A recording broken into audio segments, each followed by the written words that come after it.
국제백신연구소 IVI는 전 세계 개발도상국, 특히 어린이 전염병 예방 백신 개발을 위한 세계 유일의 국제기구입니다. IVI는 안전하고 효과적이며 저렴한 백신의 발굴, 개발 및 보급을 사명으로 세계 전역의 협력기관들과 함께 필수적인 백신의 개발을 촉진함으로써 전 세계 가난한 사람들이 건강하고 생산적인 삶을 향유할 수 있도록 돕고 있습니다. 현재 IVI는 콜레라, 장티푸스, 이질, 살모넬라 등 연구 프로젝트를 아시아, 아프리카, 남미의 30여 개 국가에서 실시하고 있습니다. 질병으로 고통받는 사람들에게 살아갈 권리를 찾아주고 지구촌 아이들에게 생명과 희망을 선사합니다. 인류를 위한 IVI의 백신 개발은 대한민국과 스웨덴, 인도 정부, 빌 앤 멜린다 게이츠 재단, 웰컴 트러스트 등 여러 자선기관, 기업과 개인의 후원으로 시행됩니다. 우리 모두를 위협하는 신종 감염병.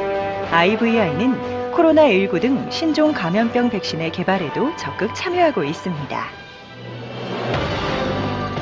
국경이 없는 바이러스에 대응에는 국경이 없는 백신 연대가 필요합니다.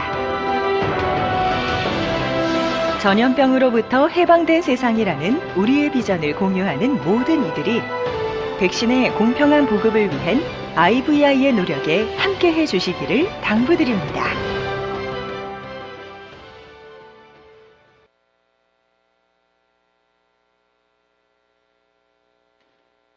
Good day, and thank you for the opportunity to speak today for the World Science Culture Forum on the topic COVID-19 vaccines. How much do we know? The global response to COVID-19 has been dramatic, and some countries have been more successful than others at controlling the extent of the pandemic in their populations. What you see on the graph on the right are the impact of different countries' efforts in controlling COVID-19 in the absence of a vaccine.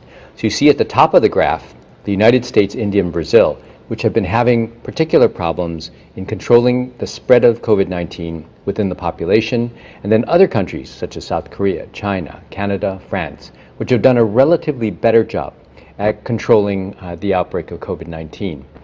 The mechanisms to control have been the same in many countries: testing, tracking, isolating, treating, distancing, masks, hygiene, public support. In many countries, not necessarily in Korea, they've had to institute lockdowns. That is a complete suspension or a partial suspension of all social activity, including economic activity. And these have had very dramatic consequences around the world. But as of September 26th, we had almost 1 million deaths from COVID-19 and over 30 million infections, and the number continues to increase. What is normal now? And what you see in the graph are the impact of the different waves. In the United States, there never seemed to be the end of the first wave. The same is true in India, with an initial small suppression during the lockdown with a resurgence of cases thereafter. With France, an initial suppression and success, and then followed by a resurgence over the summer. The same is true, but to a lesser extent, in Italy, which had actually some of the highest levels of COVID-19 infection in the spring. South Korea has been relatively spared. The initial round of virus spread in February and March was brought largely under control, with then successive outbreaks, small outbreaks, the one in Itaewon, the one associated with the Presbyterian churches in August. But again, these are slowly coming back under control. So the new normal is a series of either complete, partial, or incomplete suppression of virus spread, punctuated by outbreaks, sometimes substantial outbreaks. You know, in the United States, it could be college students. It could be particular locations. It could be political rallies. So again, you know, the ability of the governments to maintain the new normal with the kinds of controls that are necessary in order to prevent spread in the absence of a vaccine are going to characterize the more successful countries and will fail in those countries that have been less successful. As you're developing a new vaccine, several issues come up commonly. The first is, does infection provide immunity against reinfection? And you've heard this raised time and time again with regard to COVID-19 vaccines. Why is that?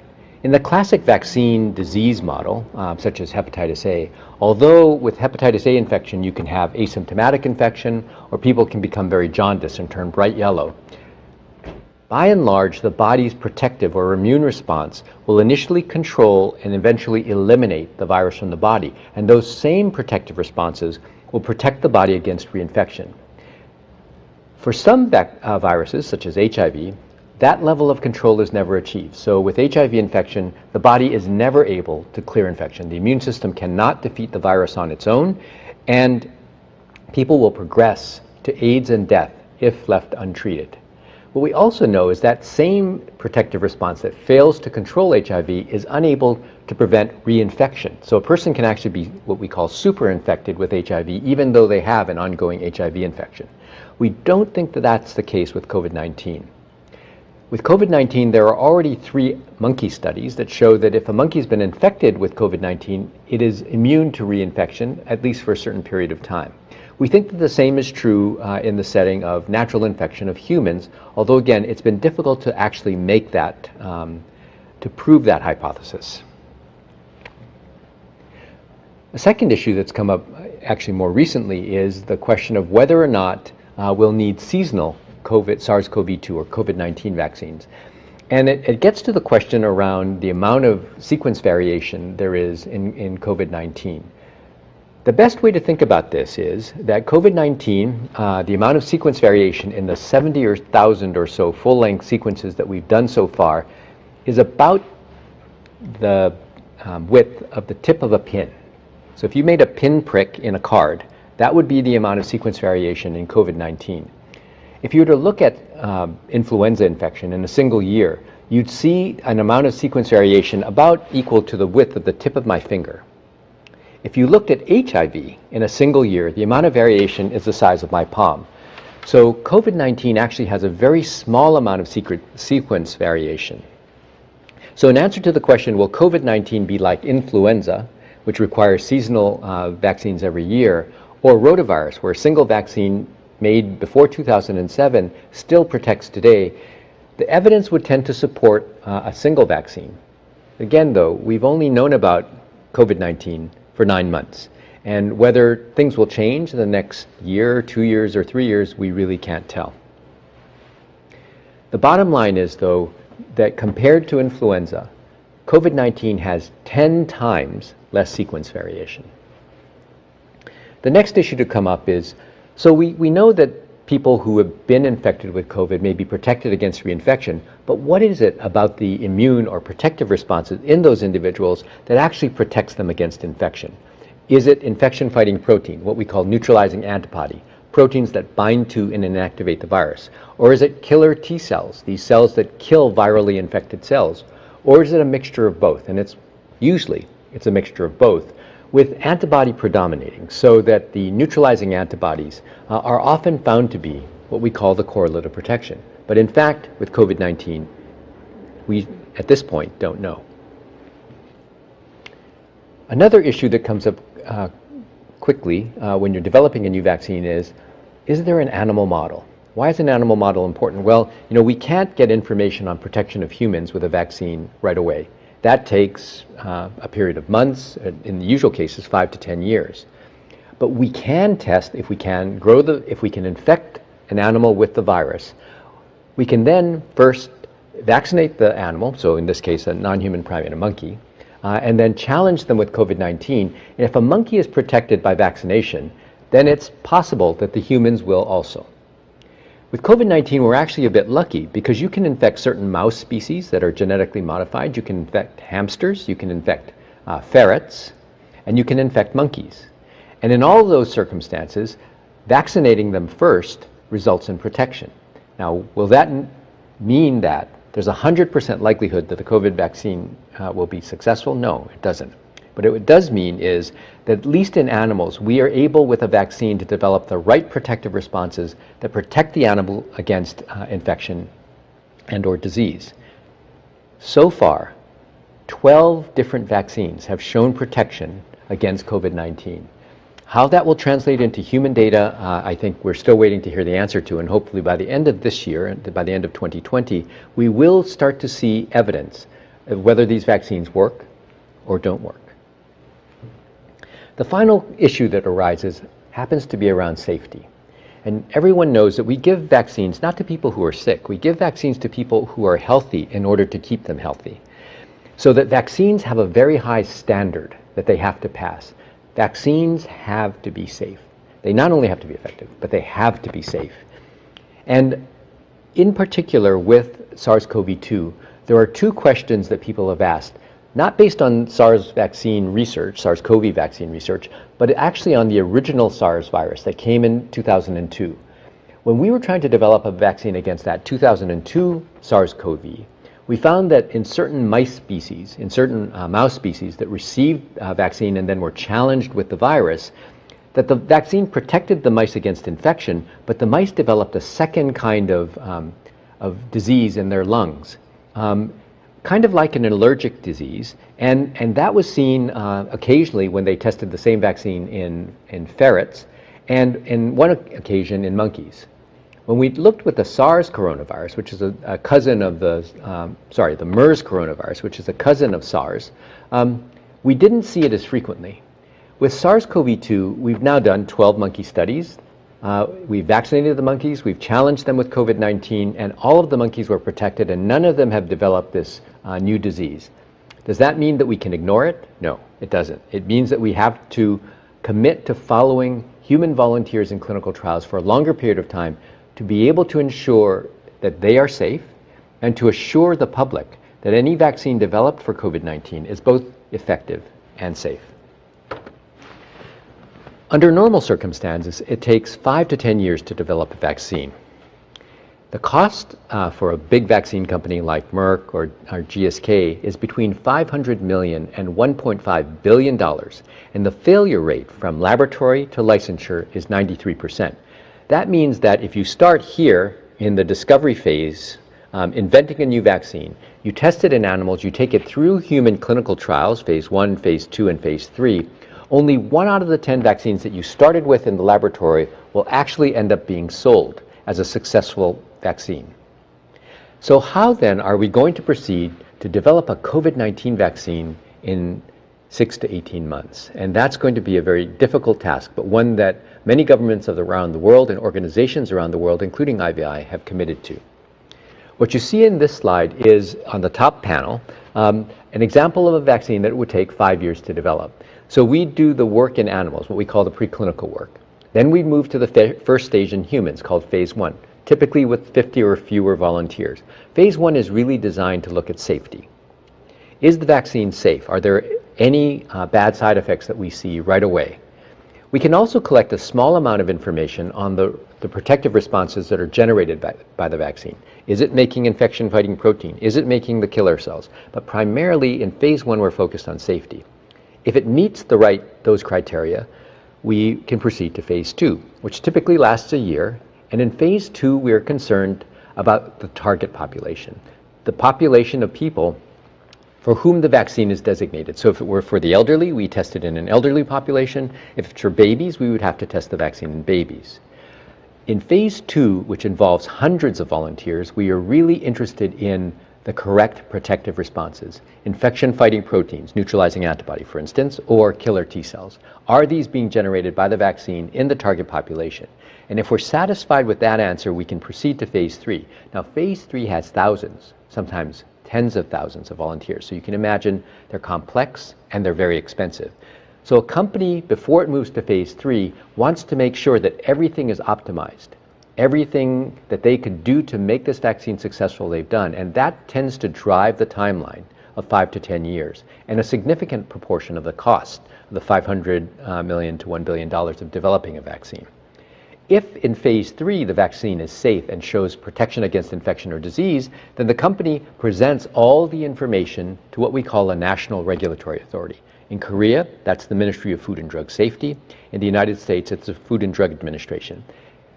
They typically take 9 to 12 months to review all of the data. And in the old days when we had paper, It was, hundreds of thousands of pieces of paper.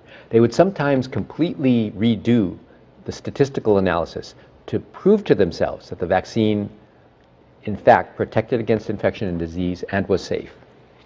Now, we won't have that luxury in COVID-19. And so what's shown now on the bottom panel is what we anticipate will be the course of development of a COVID-19 vaccine within 12 months.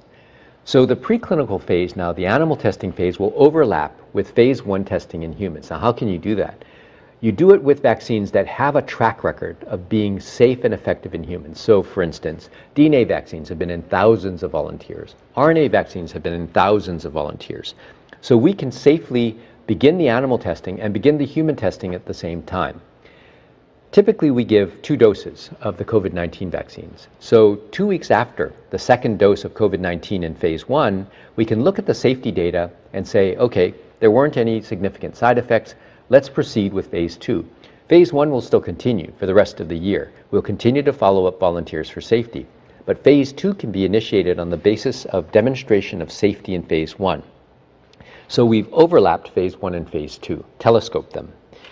Phase 2, again, will have 2 doses, and several weeks after the final dose is administered and the final volunteer in phase 2, we can start to analyze safety and whether or not protective immune responses are developed. And that may take a few months, but at the end of the day, if we're satisfied with safety and immunogenicity, that the vaccine is making the correct protective responses, then we can begin the enrollment of phase 3. So you can see now that 8 companies are currently in phase 3 trials around the world, and those companies followed a pathway very similar to this one, where they telescoped phase 1, phase 2, and phase 3 in order to accelerate the testing of a vaccine. Now, depending on the number of infections, a vaccine can be, you can actually look at the results in a vaccine trial. Typically, these are what we call pre-specified analyses. The company just doesn't go in and say, I think I want to look now. These are analyses, these are statistical analyses that the company agrees to with the national regulatory authority. So the Ministry of Food and Drug Safety or the Food and Drug Administration of the United States has said, we agree with you, you should look at the data at this point and at this point and at this point, and we agree, you should do that. And the company commits to doing it, and when they look, if they find that the vaccine is safe and effective, they may move forward and request an emergency use authorization. Or they could apply for licensure. More likely to be emergency use early on because the data will not be complete. Phase 3 is still going on. Emergency use allows a company to then make the vaccine available within the country. Still on an experimental basis, people still have to be told that the vaccine hasn't been formally approved. People still have to be followed up for efficacy and safety. But it gives more people access to the vaccine earlier. And that's how you would likely do it. Now remember that the signal for efficacy, whether the vaccine protects against infection or disease, will be the same in the 5-year model or in the 12-month model. The difference that we see is the difference in the long-term follow-up for safety. So if you have 5 years or if you have 10 years, you've been able to look at the vaccine safety profile for a longer period of time. We will probably have 6 to 9 months worth of safety information. The only good news in that is that most of the side effects occur in the first 2 weeks after vaccination, and the vast majority occur in the first 2 months, and we should have that information. But there still are examples of vaccines, for instance, a vaccine against dengue, where the late-term side effects, the side effects weren't visible until year 2 or year 3, and those are the things that we need to commit to following up in the people who've courageously volunteered to take vaccines in phase 1, phase 2, and phase 3.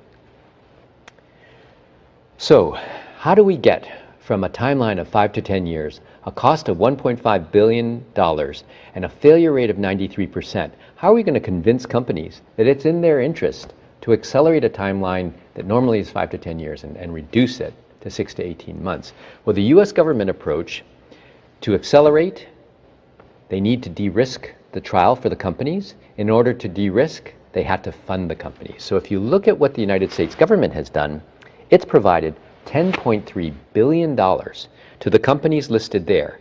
In addition, the companies have committed to the production of hundreds of millions of doses of vaccine. So you can see AstraZeneca 300 million doses, Johnson & Johnson 100 million doses, with an option to purchase an additional 200 million doses. And you can see all the spending down there, all the way down to emergent, ology, and SiO2 materials science, which are contract manufacturers. So in case the US government has to manufacture additional vaccine or wants to manufacture certain of these vaccines in advance, they can by using these contract manufacturers that have the capacity to manufacture tens of millions of doses of vaccine. In addition to US government funding, the Coalition for Epidemic Preparedness Innovations, which Korea has joined, was able to provide a significant amount of funding to some of the companies early on. So for instance, the Oxford Group, which eventually merged their effort with AstraZeneca, Moderna, the RNA vaccine, Inovio, the DNA vaccine, all received funding from CEPI. And the good thing about CEPI is that when you take funding from CEPI, you commit to global access and to providing the vaccine at a reasonable cost around the world. Now, it's difficult to talk about the 200 or so candidates that are in the development phase for COVID-19 vaccines. So it's easiest to focus on the 43 that are currently in human clinical testing, and particularly on the 8 that are in phase 3, so the test of efficacy and safety. This is just a chart from the World Health Organization website. This is actually the most recent data that's available, 25th of September, and then from the Wikipedia website, which is actually updated continuously and is also a good source if you're interested in looking at exactly what vaccines are out there and what stage of development they're in. This slide actually is more helpful because it goes through the major candidates in the COVID-19 vaccine race. What it shows you in the first circle, for instance, for Moderna, it's in March, is when the first volunteer was given a vaccine. The second circle is when the first data from the human clinical trial became available. The third circle is when the late stage, the phase 3 or phase 2/3 study started. And the hatched bar is where production of the vaccine will start. So you can see that for Moderna, for Pfizer, for University of Oxford AstraZeneca, for Johnson & Johnson, GlaxoSmithKline, and Sinopharm, which is a Chinese company, production has already or will soon start of vaccines that have not yet been shown to be safe and effective. Why are they starting early? Because countries and companies have committed to purchase doses in advance, and I'll have a slide on that in a little bit. What you see with the yellow stars are companies that have already received emergency use approval. So, for instance, you could actually receive the Sinopharm vaccine in the United Arab Emirates, which has also issued an emergency use, if you're a healthcare worker. If you are a healthcare worker in China or a member of the government or working for the company, Sinopharm, hundreds of thousands of doses have been issued. So what evidence do we have for these vaccines? What I've shown here are many of the vaccines, or actually 12 of the vaccines, for which non-human primates, so monkey challenge data are available. So these are monkeys that have been vaccinated with the vaccines shown on the left, and then were challenged with COVID-19 to see if the vaccines will protect against an infection and disease. And you can see that in all but one of the cases, we make what are called neutralizing antibodies, proteins that bind to and inactivate the virus. And in all of those situations, except for CanSino, which has not reported out its results yet, there has been protection against COVID-19 infection, and there has been no evidence of that late infiltrative pulmonary disease that we were worried about in safety. So far the monkey studies have been reassuring in that the vaccines, all of them, have appeared to protect against infection and disease. And a number of those candidates have now moved on into phase 3 testing, and those are shown on the far right-hand side. What I've shown here are the human clinical trials of vaccines that are in phase 3 or soon to be in phase 3. And what I've done is I've divided them into categories. So what you see in the gray box are the vaccines whose neutralizing antibody titers, the level of neutralizing antibody, is less than 100. What you see in the next box is the group of vaccines whose neutralizing antibody levels are over 100 but less than 500. And what you see in the green are vaccines which have a very, very high level of neutralizing antibody. And so you can see that all of them make neutralizing antibody, but at different levels. Now, do we know that neutralizing antibody levels correlate with protection? No, we don't. We suspect that they do. Could other antibody be important? Yes, in fact, there are some data from monkey studies that would suggest that not only neutralizing antibody, but other types of antibody that help the body to clean itself of virus or viral particles may also be important. But until we have data from a human phase 3 trial, all of this will be speculation. One of the caveats is, although I've been able to segregate the vaccines by neutralizing antibody titer, there is no standardization of that test. So there's no guarantee that a test done by CanSino or a test done by Johnson & Johnson will give you the same result if they were used on the same sample. So as we move to compare vaccines, we are going to have to compare the vaccine-induced protective or immune responses in a single system with a single group of people doing a standardized assay, and that's going to be very important. Otherwise, we'll again be guessing. So proving that a vaccine works, and I think that by the end of this year or early next year, we may have proof that a vaccine works or proof that it doesn't work. But the next big question is, can we make it? Can we make that vaccine? So CEPI has gone around the world and has found that, around the world, we have the capacity to manufacture 10 billion doses of vaccine. Now, if you think that everybody on the planet needs to be vaccinated against COVID-19, there are 8 billion people. If they need 2 doses, that's 16 billion doses of vaccine. So the 10 billion dose maximum doesn't necessarily take into account different types of vaccine. So not all factories can make all types of vaccines. Sometimes it's very specific for whole inactivated vaccines or very specific for adenovirus vaccines. So again, we're going to need to look at that more carefully. An organization called COVAX, which is actually a group of 170 countries being led by the World Health Organization, Gavi, the Vaccine Alliance, and CEPI, the Coalition for Epidemic Preparedness Innovations, have committed to identifying and procuring 2 billion doses of World Health Organization approved vaccine by the end of 2021. And that would be a great thing, and I'll have another slide on COVAX subsequently.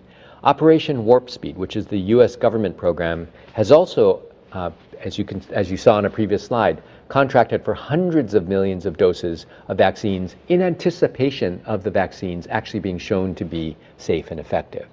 And finally, companies like AstraZeneca, like Moderna or Sinovac have been going around the world to identify other vaccine manufacturers who can take the vaccine from Moderna and manufacture it in bulk and help the company to distribute the vaccine around the world. So hopefully, with this additional contract manufacturing and licensing of vaccines, with the capacities that have been identified by the US government through Operation Warp Speed and by CEPI, we will be able to get a certain number, hopefully 2 billion doses, by the end of 2021. But I think the important thing to recognize is that in the end, we should not think of this as a US vaccine or a Belgian vaccine or a Russian vaccine or a Chinese vaccine. This is a race that humanity has to win, not a country. And really, do the congratulations, do the laurels go to the first company that proves that a vaccine will protect, or does it go to the company that can provide the hundreds of millions of doses that the world needs in order to stop the COVID-19 pandemic? Now, when we talk about the world stopping the COVID-19 pandemic, we have to talk about COVAX. Now, this is a collaboration. It's being led by CEPI, the World Health Organization, and Gavi. 174 countries have signed on to COVAX. They're still trying to negotiate the very complex deals that will allow 2 billion doses of WHO pre-qualified vaccine to be given out around the world. This will account for roughly 20% of a country's anticipated need for vaccine. That will allow all the countries participating in COVAX, if they're successful, to vaccinate the elderly and the health care workers, 2 very critical populations, and populations that need to be protected early on as soon as we have a safe and effective vaccine. The operating principles of COVAX: global access, impact orientation, transparency, solidarity, and collective ownership of the solution to the COVID-19 pandemic. We do need equity and access with COVAX, but when you look at the current situation, and what you see on the left-hand side of the Sankey diagram are the companies, AstraZeneca, Pfizer, Moderna, etc., and where the doses have been pre-purchased. So the wealthy countries, the high-income countries, have pre-ordered the bulk of vaccine that currently is on future consignment. 1.6 billion doses for the US, 1.5 billion doses for the European Union, 400 million doses for the United Kingdom, 300 million for Japan. You don't see a middle income or low income country among them, and for them, COVAX will be critically important in order to avoid what we call the implementation gap.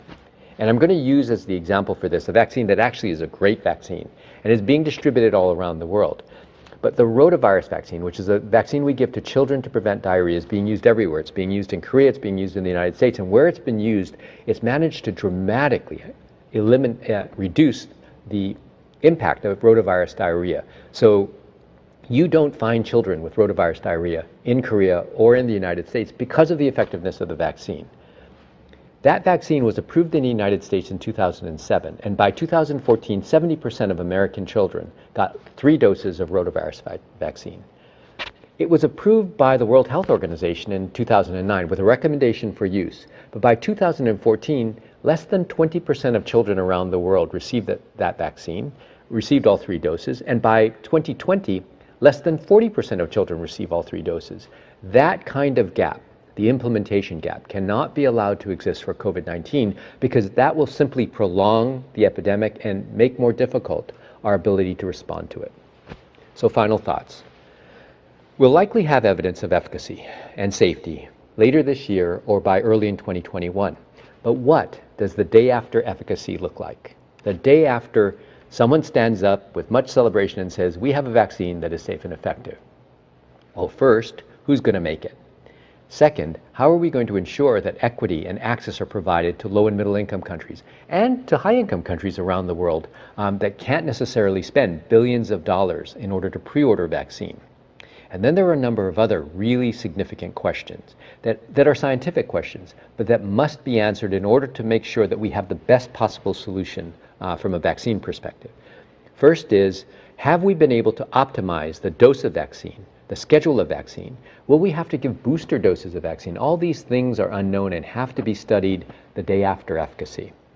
We should determine something called a correlative protection, a laboratory assay that predicts whether a vaccine will work. Now, why is that important? Well, once you have that laboratory assay, that correlative protection, you will greatly simplify clinical trials. You will no longer need 40,000 people in order to prove that a vaccine should work. You should be able to do it with hundreds, if not a few thousand people. And that will make it faster and cheaper to develop new and better vaccines for the future.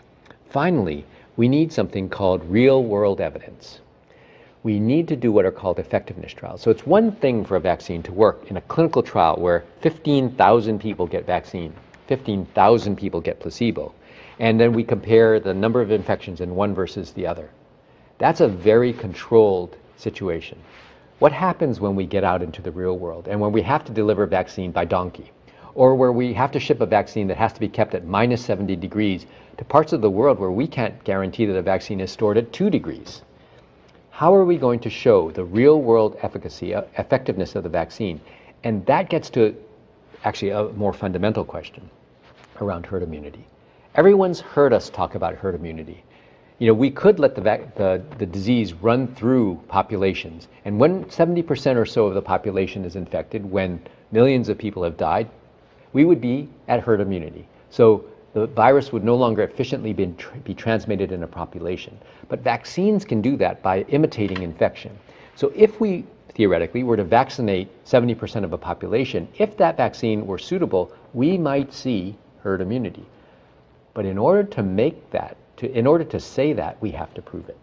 And so the trials to evaluate herd immunity need to be designed now, need to be funded when the vaccines are available. And we really need to know, are we okay just vaccinating 70% of the population? Or will we have to achieve much higher levels of vaccination in order to see an end to the COVID-19 pandemic? Additional questions around long-term safety and licensure versus emergency use are things that we will have to wrestle with the day after efficacy. And these are problems that will plague every vaccine as their data become available and as they're shown to be safe and effective. You know, hopefully we'll have more than one. But that complicates matters also, because if you get one vaccine, can your booster dose be the second a different vaccine? And again, we have no idea. So how long and hard will it be to get back to the old normal? That's the question. It won't be fast. Hopefully with the right vaccine solutions, we can make the process of transitioning back to normal less painful. Thank you.